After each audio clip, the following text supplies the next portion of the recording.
Jai Hind everyone, welcome you all to Force Defense Academy. Today in this video I'll discuss about Indian Air Force.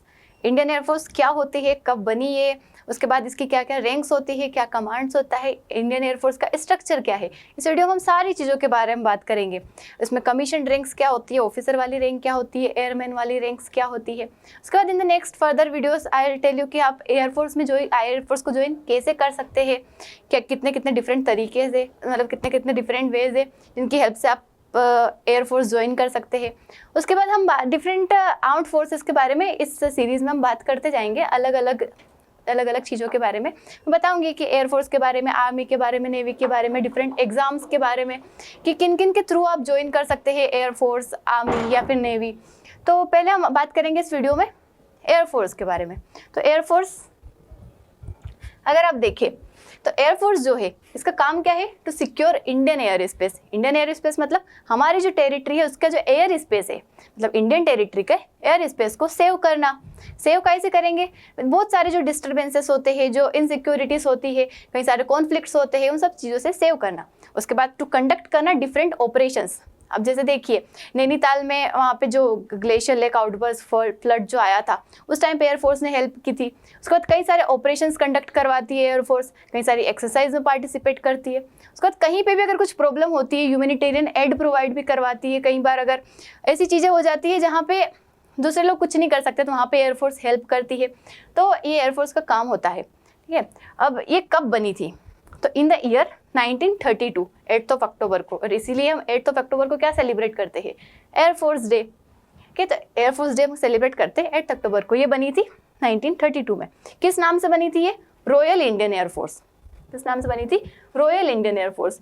लेकिन जब हमारा देश आज़ाद हो गया, royal क्यों लगाता है, क्योंकि हम उस टाइम पे क्या थे, ब्रिटेन के अंडर थे, मतलब उस टाइम पे कॉलोनियल रूल था, इस वजह से वहाँ पे रॉयल लगा हुआ था। लेकिन धीरे धीरे जब हमारे देश आज़ाद हुआ, जब हम रिपब्लिक हुए, तो इन द ईयर 1950 जो प्रेफिक्स रॉयल है वो हट जाता है और हमारी एयरफोर्स बन जाती है इंडियन एयरफोर्स।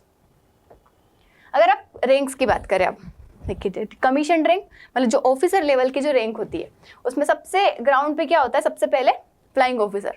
मतलब अगर आप किसी भी एंट्री के थ्रू फिर कुछ भी एग्जाम दे के अगर पहले ऑफिसर बनते हैं तो आप किस लेवल पे बनेंगे, फ्लाइंग ऑफिसर। धीरे धीरे फिर flight lieutenant, then squadron leader, wing commander, group captain, air commodore, air vice marshal, air chief marshal and marshal of the Indian air force.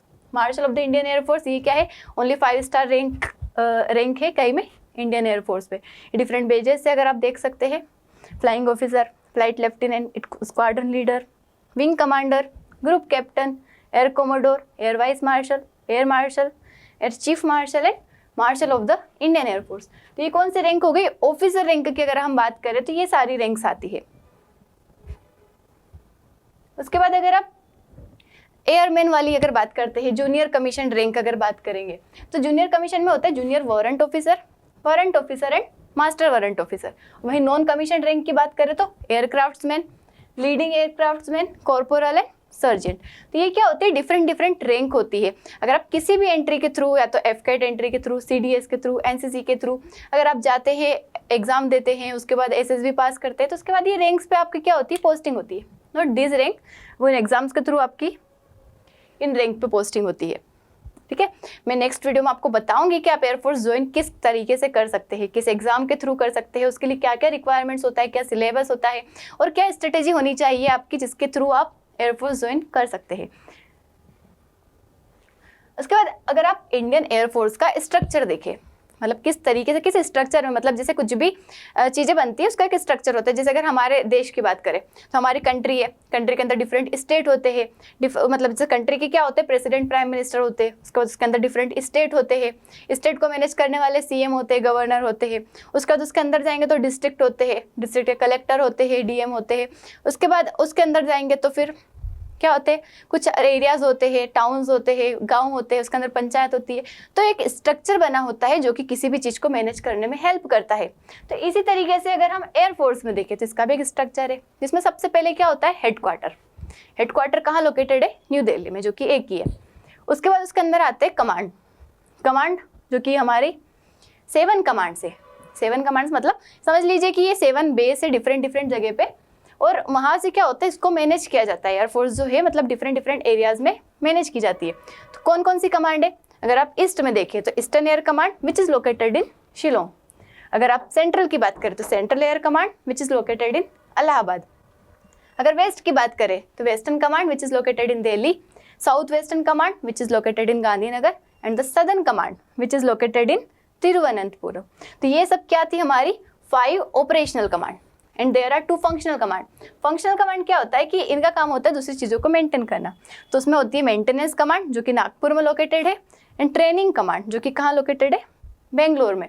These all are the commands of Indian air force. अब इन command के अंदर भी कुछ चीज़ें होती है, जैसे कि विंग्स। कमांड के अंदर कौन होगा? विंग। एंड जो कमांड जो होती है उसको जो टॉप पे मतलब जो लीड करता है वो होता है एयर मार्शल रैंक के ऑफिसर। कौन होते हैं? एयर मार्शल रैंक के ऑफिसर। उसके बाद विंग जो होती है, विंग कैसे मिलके बनती है?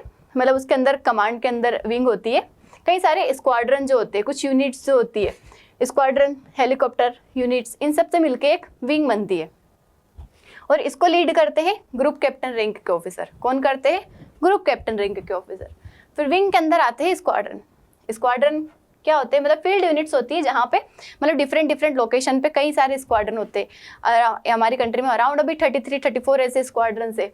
और इसको कौन लीड करता है? विंग कमांडर रैंक के ऑफिसर। मतलब इसको कौन लीड करेंगे? विंग कमांडर रैंक के ऑफिसर। फिर विंग के अंदर और आता है फ्लाइट। अगर आप फ्लाइट देखिए तो सब डिवीजन होता है स्क्वाड्रन का, जो कि स्क्वाड्रन लीडर कौन करते हैं? इसको लीड करते हैं। और अगर आप स्ट्रक्चर में अगर देखें तो इसमें कई सारी डिफरेंट ब्रांच होती है। फ्लाइंग ब्रांच और उसके बाद ग्राउंड ब्रांच। ग्राउंड में 2 होती है, एक टेक्निकल एंड एक नॉन टेक्निकल।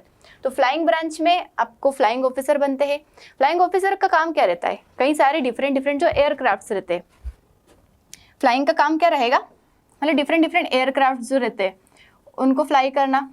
अब एयरक्राफ्ट्स में कई सारे आ जाते हैं हमारे, फाइटर एयरक्राफ्ट्स होते हैं, उसके बाद ट्रांसपोर्ट एयरक्राफ्ट्स होते हैं, उसके बाद हेलीकॉप्टर्स होते हैं, यूएवीज होते हैं। तो ये डिफरेंट क्या है? एयरक्राफ्ट्स को मेंटेन करने का काम किसका होता है? फ्लाइंग ऑफिसर का, जो कि फ्लाइंग ब्रांच में आता है। उसके बाद टेक्निकल ब्रांच जिसमें जो रिलेटेड रहता है इंजीनियरिंग हो गया, मैकेनिकल हो गया, इलेक्ट्रॉनिक्स हो गया, ये सारी चीज़ें आती है इसमें। ना अगर हम ग्राउंड ड्यूटी की बात करें तो ग्राउंड में क्या होगा? किस चीज़ से रिलेटेड होगा? लॉजिस्टिक ब्रांच जो होती है जिसमें काई का काम करते हैं गुड्स को मेंटेन करना। मतलब जो हमारे कितने सारे लॉजिस्टिक, इतने सारे जो गुड्स है, सारी चीज़ें जो है, एयरक्राफ्ट्स हो गए, सामान हो गए एयरफोर्स के, तो उन सबको मैनेज करने का काम किसका है? लॉजिस्टिक का। वही एडमिनिस्ट्रेशन का काम, एडमिनिस्ट्रेशन मतलब शासन करना, सब चीज़ों को देखना कि सारा काम सही से चल रहा है कि नहीं। हमारी कमांड्स जो है मतलब डिफरेंट ऑपरेशंस हो रहे हैं उनको कंडक्ट करवाना, वॉर के टाइम पे किस एयरक्राफ्ट को भेजना है, क्या करना है, रडार का यूज़ कैसे करना है, सारी चीज़ों को मेंटेन करना। अकाउंट्स, मनी से रिलेटेड जो भी चीज़ें होगी उसको मैनेज करना। फिर एजुकेशन मतलब जो ये आपकी एग्ज़ाम्स कंडक्ट होती है, कहीं डिफरेंट एग्ज़ाम होती है, उनका पेपर बनाना, चेकिंग करना, सिलेक्शन करना, एजुकेशन ब्रांच का हो गया। फिर मेडिकल से रिलेटेड, डेंटल, मेट्रोलॉजिकल, तो डिफरेंट ब्रांचेस होती है जो कि आती है काय में? इंडियन एयरफोर्स में। जिसमें अगर आपकी प्रेफरेंस रहती है आप किस ब्रांच में जाना चाहते हैं। अगर आप फ्लाइंग में जाना चाहते हैं तो उसकी क्या एलिजिबिलिटी है, अगर आप दूसरी ब्रांचेस में जाना चाहते हैं तो उनकी क्या एलिजिबिलिटी है, हम बात करेंगे नेक्स्ट वीडियो में। इस वीडियो में हम सिर्फ देख रहे हैं कि इंडियन एयरफोर्स का स्ट्रक्चर क्या है, किस तरीके से बना हुआ है।